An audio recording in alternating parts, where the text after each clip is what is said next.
Hey, good morning. How are you today? I am your host, BKP, and you're watching BKP Politics on FYNTV.com, 8 a.m. Tuesday morning, March 9th, 2021.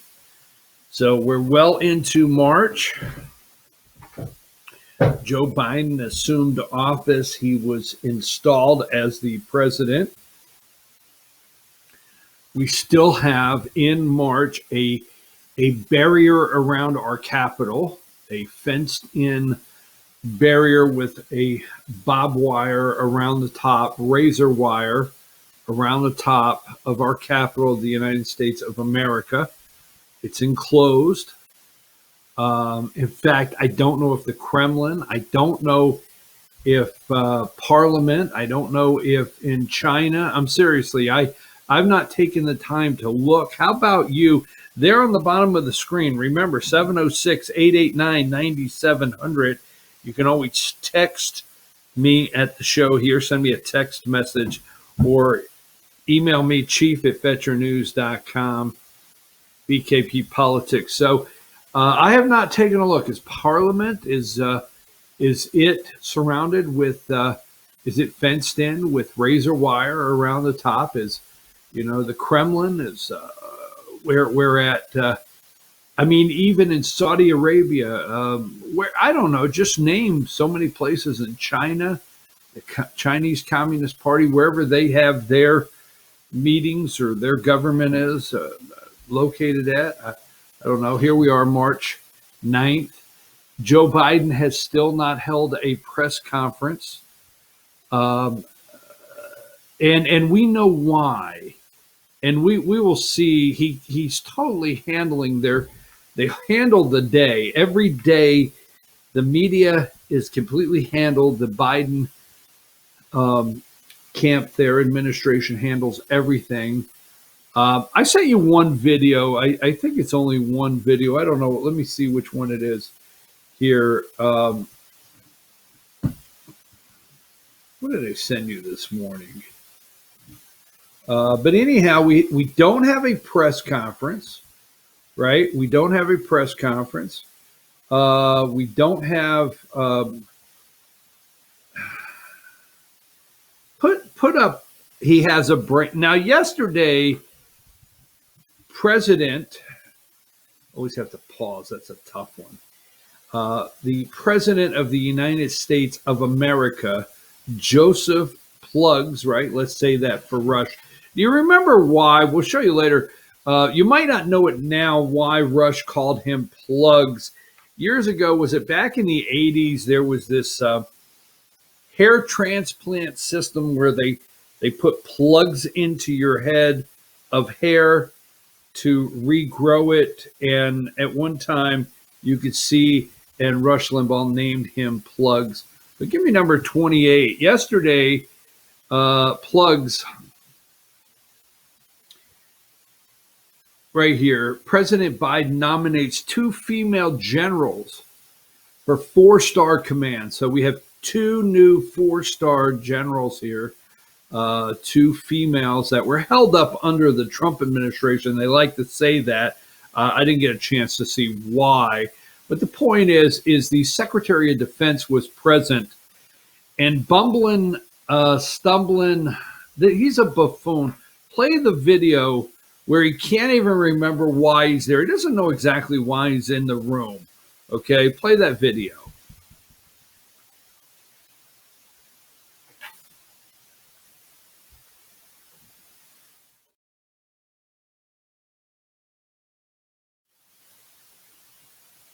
Do you have to reload it? I just sent it to you this morning. If you have to reload it, because bumbling, stumbling there can't remember what he's doing in the room. But anyhow, so yesterday we don't have a State of the Union. Just whenever you get the video reloaded that I sent you this.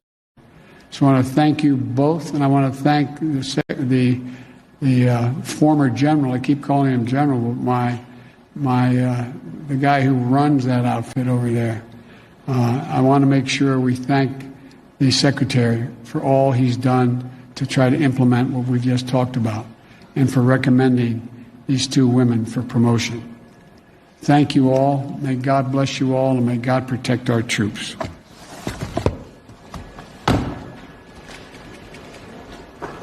Thank you.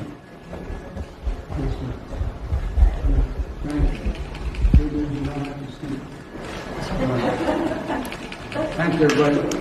You've been listening to President Biden marking international. He doesn't know if he's supposed to salute them. He doesn't know what he's. Kamala is saying, Joe, this way. He can't do anything without Kamala Harris with him or somebody. He has to have somebody there at all times. He has these two new 4-star generals there. I mean, they got to go out of the room and say, that's the guy in charge. His Secretary of Defense, which I don't care to remember his name, so I could care less. The guy. What's the guy's name? You know that guy. At least have it in front of you. I mean, Secretary of Defense, big names, right? The names of the ladies that are now going to be 4-star generals, and at least put that up there so you don't blow it. But we don't have a State of the Union address, okay? No State of the Union address. He is going to, and we'll talk about this in a minute, he is going to he's going to address the nation Thursday night, okay? Biden will address the nation, a major address Thursday night, and no press conference, but they say maybe by the end of the month, okay? By the end of the month, maybe we'll have a press conference from Joe. Give me number 37. Joe's first primetime address. Let me tell you why he does most of these things, like his primetime address. I will bet it's not going to be live. Okay, I'm going to bet it's going to be one of those virtual events where they can edit it if need be, or cut it, or go away, whatever they have to do. Everything he does, they are prepared to edit, go away. We noticed last week where he said, I guess now I'll take some questions. They cut the feed off. Everything has to be to where they can control it, minimize damage. All right. So I didn't want to go too far on that this morning. It's absolutely, I don't know. I don't want to say it's a joke where this country's at right now. So yesterday, give me number 17. Here is the vote, number 17. Georgia, okay, SB 241. Now, you've heard us talk about SB 241, and here is the vote yesterday, the Election Integrity Bill 241 in the Senate, Georgia State Senate. It was crossover day, so we'll explain that. We're going to go over this vote and who didn't show up yesterday. But most of all, let me show you this. This is from the AJC, Greg Bluestein. Give me number 10. Now, for those of you out there, will you please, with this segment right here, start making a list of your rhino rat Republicans. Please make a list. Please start getting the work. Send it to us. We will help in any way we can get the word out. We have to get these people out of our state houses, okay? And we're going to talk about the Senate. We're going to talk about the House of Representatives. We're going to talk about what's going on with Rescuing America. Oh, my God, it's a disaster what's taking place. I had a conversation with a congressman yesterday up in D.C., and just can't get your head around what's going on up there with these people. But Georgia's number 2 Republican boycotts debate over election restrictions. Now, I'm hoping this is the end, and I'm thinking this is the end of Jeffrey's political career, okay? Now, give me number 11. And we're going to talk about the lawmakers, but among the lawmakers who walked are 3 Republicans. This is from Greg Bluestein. 3 Republicans, okay, from suburban Atlanta districts. Albers, Kirkpatrick, Strickland, along with Hostetler from Rome, okay. Also missing from the debate, the lieutenant governor who opposed the measure. Jeff Duncan, here he is, a picture of him, and this is also from Greg Bluestein, his Twitter feed from the AJC. Here's a picture, number 12, of Jeff Duncan watching. This is the lieutenant governor. He's got his Coke Zeros there on his desk. Okay, he's watching the debate of House Bill 2, Senate Bill 241 from his office. He refused to preside over the Senate. His job as the lieutenant governor of Georgia, okay, is to preside over the Senate during these during the vote and the debate on bills. All right. He refused because SB 241 would remove no excuse absentee ballots along with some other things. All right. So this is what happened in Georgia is exactly why HR 1, they're trying to federalize elections. What happened in Iowa? We'll talk about that. The governor of Iowa, what she signed yesterday as far as new voting legislation in Iowa.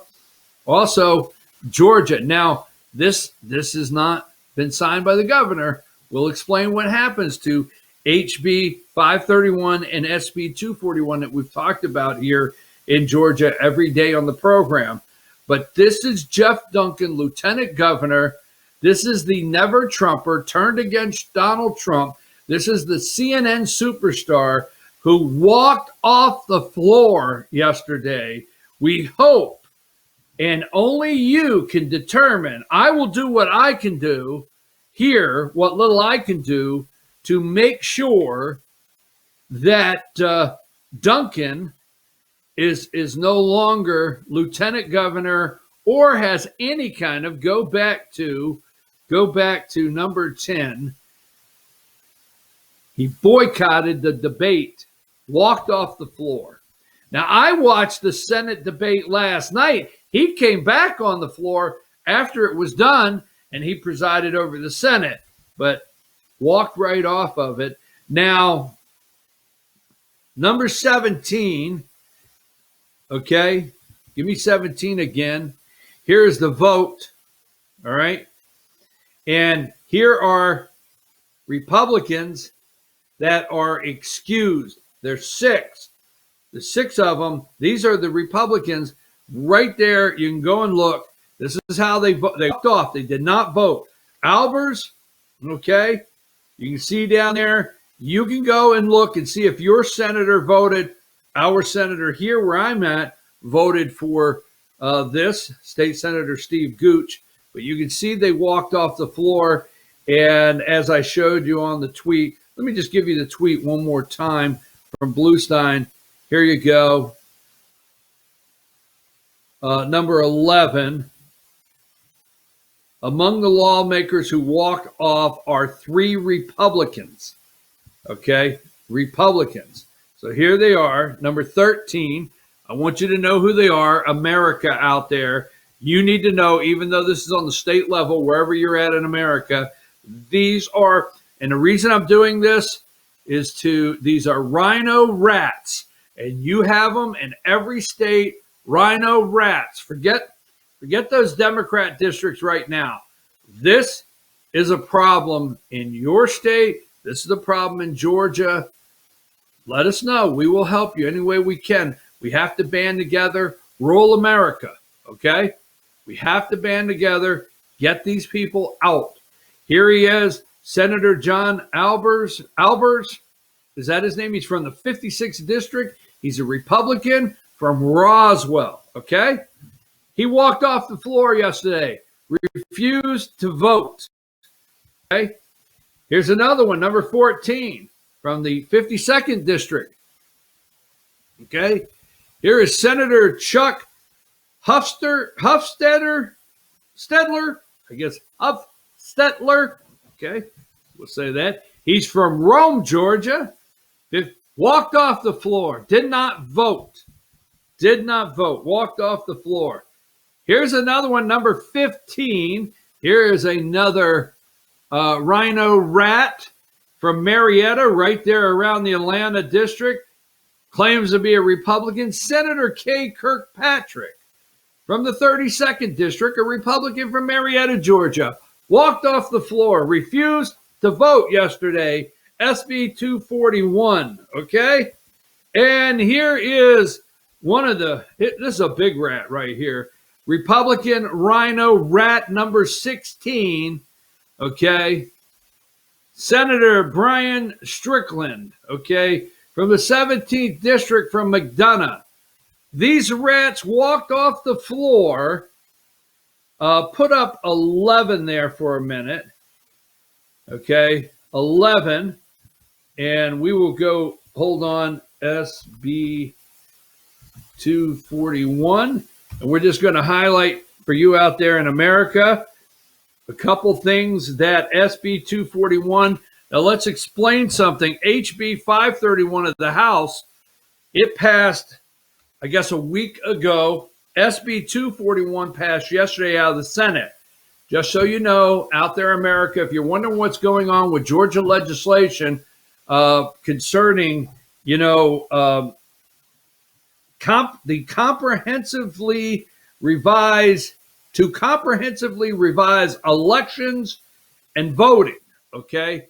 If you're wondering what happens now, yesterday was crossover in Georgia, meaning there's 10 days in the session left. The two chambers crossed their bills over. What will happen now is the leadership of the House will appoint members to a committee. A conference committee. That's what it's called, a conference committee. The leadership of the Senate will appoint members to the conference committee.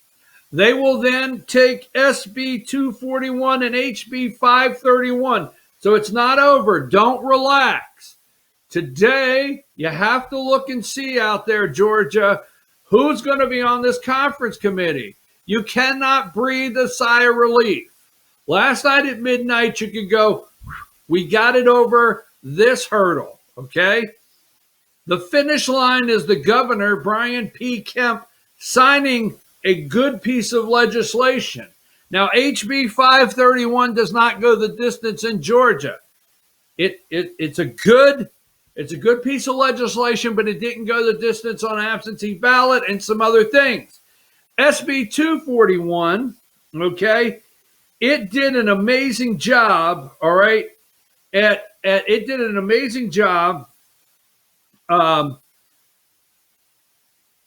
in changing where absentee ballots, no excuse, okay? No excuse absentee ballots, okay? The comprehensive, let me just touch a couple things. SB 241. To comprehensively revise elections and voting, okay?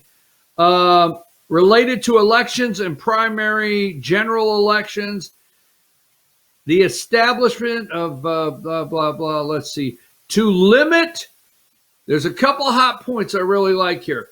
To limit the ability of the state election board and the Secretary of State to enter into certain consent agreements.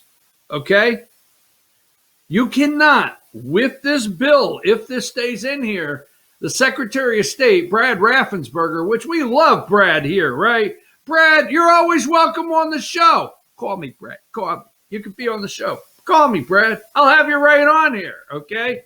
But Brad Raffensperger, our never Trumper that has done everything he can to help try to impeach former President Donald J. Trump, and also the Fulton County DA charging the president and bringing somebody in for RICO charge.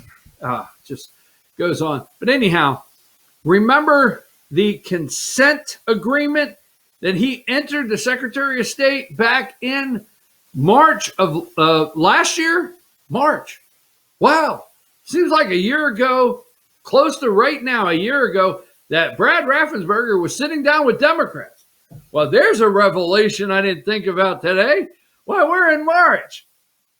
I wonder if this pops up. You know how on Facebook, today in your memories, I wonder if it pops up. Let's look at Brad's calendar. And it pops up and he thinks about, it seems like just this month last year, I was sitting down and trying to give the election to Democrats. Hey, Democrats, what do you want?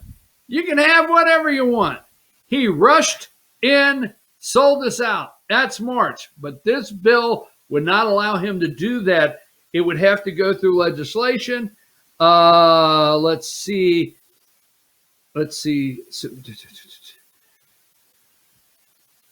Multi-state voter registration system. So you would have multi-state voter registration systems where we can check to see if you're registered to vote, and how many. To revise a definition to require reasons for absentee voting. You have to have a reason. To require identification for requesting an absentee ballot application. To submit an absentee ballot, you would have to have an identification. You would have to have a reason. No excuse absentee ballots would end under this. So the list goes on of what SB 241 can do, all right? But let's be clear, okay? Now, obviously, Jeff Duncan doesn't care for this bill. And I'm going to tell you, our sources tell us that Governor Kemp does not like the way SB 241 stands today. So that's why right now. So I'm going to end the segment. We've got to get ready to move on to something else, but do not. It goes to conference, okay? No sigh of relief here because, again, just being a little redundant, sorry about that. Georgia leadership, the House leadership will put some members on the conference committee. Senate leadership will put some members on the conference committee who will have influence on who those members are. So there's no time like the present to be calling your leadership. Call Butch Miller, President Pro Temp, whatever he is. Call Steve Gooch. Call Barry Fleming today over at the House. Call House Speaker David Ralston. Get back on the phones this morning and say, wait a minute. We want some people on the conference committee that are going to hammer this out, that are not influenced by Governor Brian Kemp, okay? Because what we have to be careful of right now with these two pieces of legislation is the conference committee that's appointed to hammer this out in the next 10 days. It's far from over.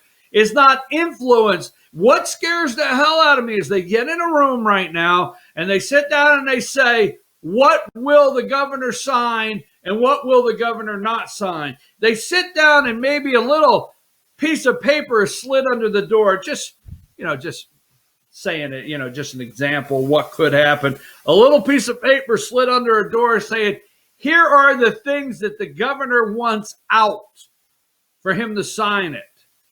Maybe a little birdie flies in and says, the governor, Brian P. Kemp, does not want these things in the bill, and he will sign it. Don't put this on Governor Kemp's desk. Don't put this kind of pressure, because you see what's in the first paragraph of 241, if it is signed as is right now by the governor, then he would have to admit to, it would be an admission to maybe some of these things, exact match. Let's not get into that. Okay, chain of custody for ballots. Let me tell you, folks, I hate to be the bearer of bad news. There's so many of you sent me messages, and I love each and every one of you. I just say this, I love this audience. You sent me messages about 400,000 ballots with no chain of custody. Folks, that's over. Nobody's going to look into it. Nobody cares. When I say nobody, that's big. The people that need to don't care. The people that should be doing a forensic audit on DeKalb and Fulton, not going to do it. Not going to happen. Ballots with no chain of custody are these drop boxes that Mark Zuckerberg gave them the money to put in. Not going to happen. I'm with you. I'm with you. We know that. Okay? But I have to tell you, that ship sailed. It's gone. Sorry, yes. There should be investigations. There should be people go to prison. All the above. Okay? And I think we should investigate Brad Raffensperger as Secretary of State's office on so many levels. But that's over. What I'm really asking is for what we can make a change now. The change we can make now that we have to stay on top of. So don't back off calling your legislators saying, hey, who's on this conference committee? And hey, don't water this down for Lieutenant Governor Jeff Duncan. If you think, get Jeff Duncan up there sitting on his ass again. What number was that? There he is, number 12. If you think, good, Emily, you're right on it. Emily knows right. Jeff Duncan sitting. Way to go, Emily. I like that. Good move. Good move. There he is sitting on his ass. Thanks, Emily. You're okay. I'm going to get you a Coke Zero. You want a Coke Zero? Okay, so here is Lieutenant Governor that's supposed to preside over the Senate, sitting on his ass, drinking his Coke Zeros, watching TV yesterday. You see how much? Look at the care on his face for SB 241. It's not there. It's non-existent, right? There he is. That's all we need is influence from him. Because if you think he's not going in and he's not going to strong arm, or he's not going to try to influence, or he's not going to try to do some dirty trick in the conference committee put together on these two bills, you're sadly mistaken. His career needs to be over. Second, if you think Brian P. Kemp, the governor of Georgia, is not going to do something to try to influence the conference committee to water these bills down and give us, I don't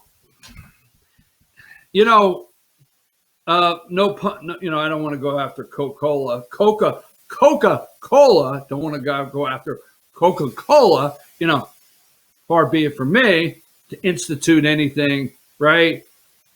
But, I don't want these bills watered down and have election bill zeros like it's on that desk.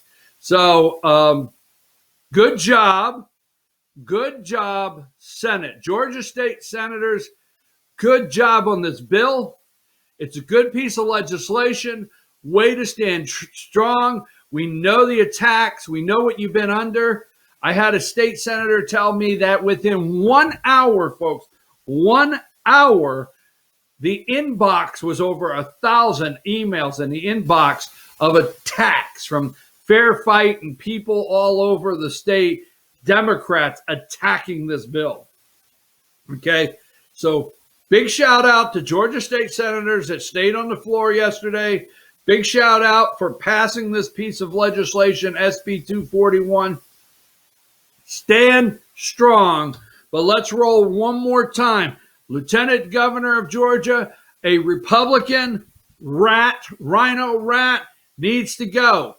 He's through. Okay, along with Brad Raffensperger, Secretary of State. I always want to throw that in. Hey, Brad, call. You could be on the show, Brad. Call me. Lieutenant Governor. Oh, by the way, why would Jeff care? He told him I'm not relevant. Somebody told him, so that guy up there in North Georgia, every once in a while, he's not very, he said, hey, he's not relevant. So, hey, Jeff, I'm not relevant. Here. I'm not relevant, Jeff. Sorry. Should have never done that. Okay. So Jeffrey Duncan there, Lieutenant Governor, you need to go. Okay. Here, let's go over real quick. The cowardly rhino rats that walked off the floor around Atlanta. Number 13, John 56. You need to go. Okay. You need to go there, John. Here's number 14, Chuck. Hey, Chuck, number 50, 52nd District, okay?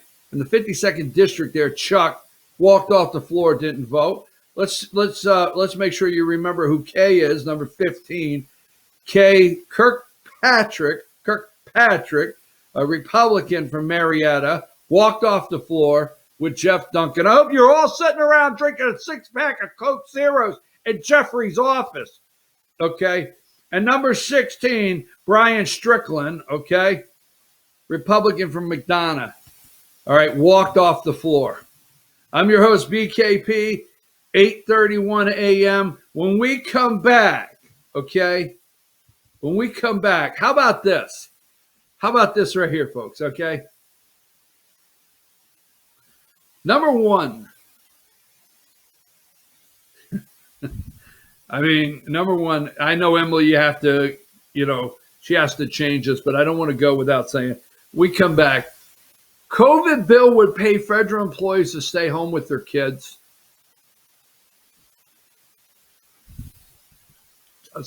Just say. Stay home with the kids. Holy mackerel. Watch Teletubbies. Take a break.